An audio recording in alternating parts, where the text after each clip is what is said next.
મેં 2023 થી હમણાં સુધી 10 વાર બિદાન કરાયું છે. 10 વખત? હા.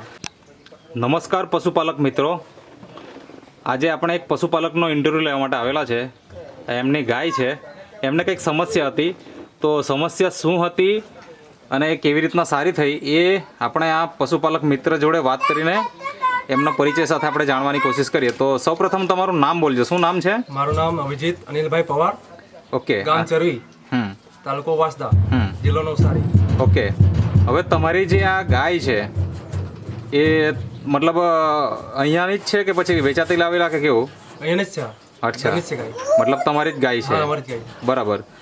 તો મને એ જણાવો કે શું સમસ્યા હતી આ ગાયને? એને 2023 થી બિદાન ફેલ જતો હતો. અચ્છા, મતલબ કયું વેતર હતું?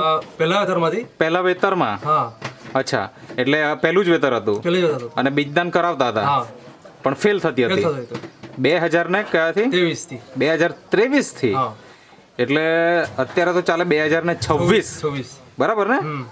તો અત્યારે ગાભણ છે કે નથી? હમણાં ગાભણ છે. ઓકે. કેટલા મહિના થયા હશે? 7મો મહિનો ચાલુ છે હમણાં. 7મો મહિનો ચાલે, મતલબ ટેસ્ટ થઈ ગયો? થઈ ગયું. બરાબર. ઓકે.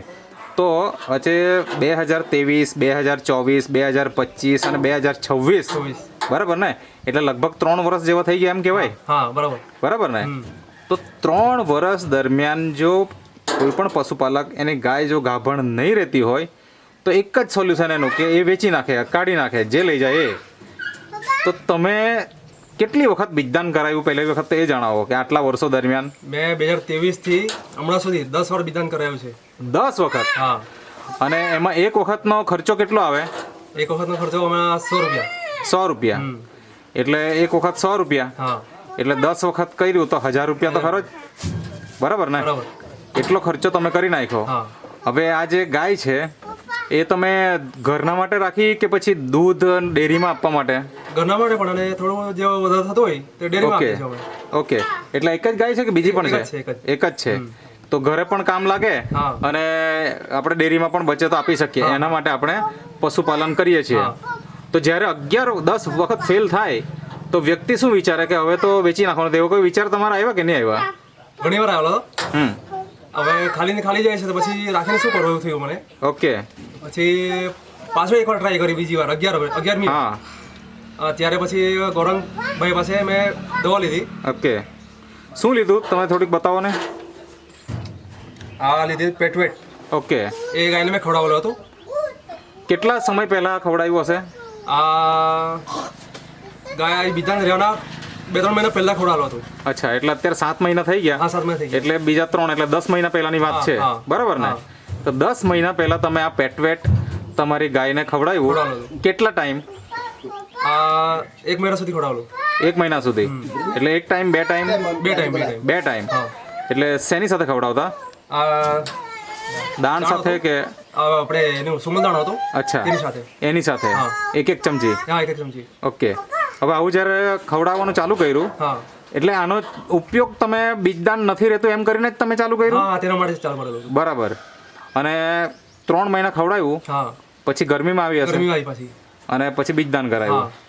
તો એ જ ડોક્ટરને બોલાવતા કે પછી બીજા નવા ડોક્ટર? એને જ બોલાવેલા, એને જ. અચ્છા, મતલબ 10 વખત જે બોલાવ્યો તે જ ડોક્ટર? ના, પહેલી વાર તો બીજાને બોલાવેલા. હમ. 2 ટ્રાય મારેલી ઓકે. ડોક્ટરે. પછી ત્રીજી વાર પાછા આપણા ચઢાવના હતા હમ. ભગુભાઈ, તેમને બોલાવેલા હતા. ઓકે. પછી ત્યારે સક્સેસ થયું 11મી વાર. અચ્છા, મતલબ કે અલગ અલગ ડોક્ટર બી ટ્રાય કરી નાખ્યા તમે? ટ્રાય કરી નાખી. બરાબર ને? હા. હા. તો તમને કેવી રીતના ખબર પડી કે ગાય ગાભણ છે એમ? એ એક દિવસ મેં આવેલો પાણી પાવા માટે. હમ. તે પેટમાં હલતું દેખાયું મને થોડું. બરાબર. પછી મને લાગ્યું ચેક કરી લેવા દે મારે. હમ. પછી મેં ડૉક્ટરને બોલાવ્યો. ઓકે. તેમણે ચેક કર્યું. પછી એમણે કીધું કે 7મો મહિનો ચાલુ છે. ઓકે. પછી મને લાગ્યું કે હવે છે. બરાબર છે. એટલે હવે વેચવાનો વિચાર પણ નથી આવતો ને?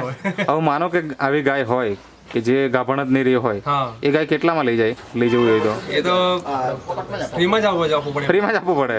બાકી આવી તો કોઈ ગાય લઈ નહીં જાય, બરાબર ને? એટલી હિંમત કોઈનેમાં નથી નથી. કે હા. તો હવે અત્યારે હાલમાં ગાય ગાભણ છે, 7મો મહિનો છે, 2 મહિનામાં ડિલિવરી પણ થઈ જશે. હા. અને જો ગાય અત્યારે વેચવી હોય, માનો કે આપણે વેચવી નથી પણ વેચવી હોય તો કેટલા રૂપિયા આપે? લાસ્ટમાં 25-30 તો મળશે. 25 થી 30 ઓછામાં ઓછા મળે. હા. તો જે ગાયની કિંમત કદાચ 0 થવાની હતી હા. આજે 25 થી 30,000 રૂપિયા તમને મળી શકે એમ છે હા. બરાબર ને બરાબર. તો આ કમાલ છે આપણો આ પેટવેટનો પેટવેટનો. તો શું કહેવું છે તમારા પેટવેટ વિશે જો નહીં મળેલું હોતે તો આ જો પેટર્ન નહીં મળેલો હોતે હા તમારે ગાય અમે ફ્રીમાં આપવી પડતે, પાંજરાપોળમાં આપવી પડતે. અચ્છા મતલબ કે જો આ પાવડર નહીં મળેલો હોતે તો હા. પાંજરાપોરમાં મતલબ કે પછી તો સીધું મતલબ કહેવાય ને કે છોડી જ દેવી પડે ગાયને એમ હા. બરાબર ને તો ખરેખર ખૂબ સારું રિઝલ્ટ મળ્યું છે એનો ફાયદો થયો છે. બરાબર છે અત્યારે ખવડાવો છો કે નથી ખવડાવતા હમણાં તો બંધ છે હમણાં તો. ઓકે પાછું ડિલિવરી થાય એટલે ચાલુ કરશો હા, એવું ચાલુ કરજો. ઓકે તો તમને તમે કોણ આપેલી આ પ્રોડક્ટ આ ગૌરવભાઈ આપેલી હતી. ગૌરાંગભાઈ આવજો ને હા તો દર્શક મિત્રો તમે જોઈ શકો છો કે આ ગૌરાંગભાઈ છે અને એમણે એમને પ્રોડક્ટ આપી હતી તો ગૌરાંગભાઈ કોઈ મિત્ર તમારો કોન્ટેક્ટ કરવા માંગતો હોય તો કરી શકે એના માટે તમારો કોન્ટેક્ટ નંબર આપો 7203 7203 00 00 75 75 57. 57 ઓકે તો આજે ઘણા બધા પશુપાલકોને આજે બીજદાનની સમસ્યા સતાવે છે આ તમે આ ગાયને જોઈ શકો છો અને 7મો મહિનો ચાલે છે તો આવનાર સમયમાં 100% અહીંયા એક સારું રિઝલ્ટ આવવાનું છે અને દૂધનું ઉત્પાદન પણ સારું આવશે એવી આપણે ઉમ્મીદ રાખીએ તો જે પશુપાલકને મનમાં નેગેટિવ વિચાર હતા કે હવે આ ગાયને રાખવી કે કેમ એ આજે ખુશ છો ને તમે હા, ખુશ છે ને. બરાબર ને હા તો તમે જોઈ શકો છો પશુપાલક મિત્રો આજે જ તમે પણ આ પેટવેટ મંગાવીને આજે જ તમે પણ તમારા પશુઓને આ ખવડાવો જેથી કરીને એમને પણ તંદુરસ્તીમાં કંઈક સમસ્યાઓ હોય તો એનું સમાધાન મળી જશે તો તમે જે ઇન્ટરવ્યૂ આપ્યો તે બદલ તમારો ખૂબ ખૂબ આભાર.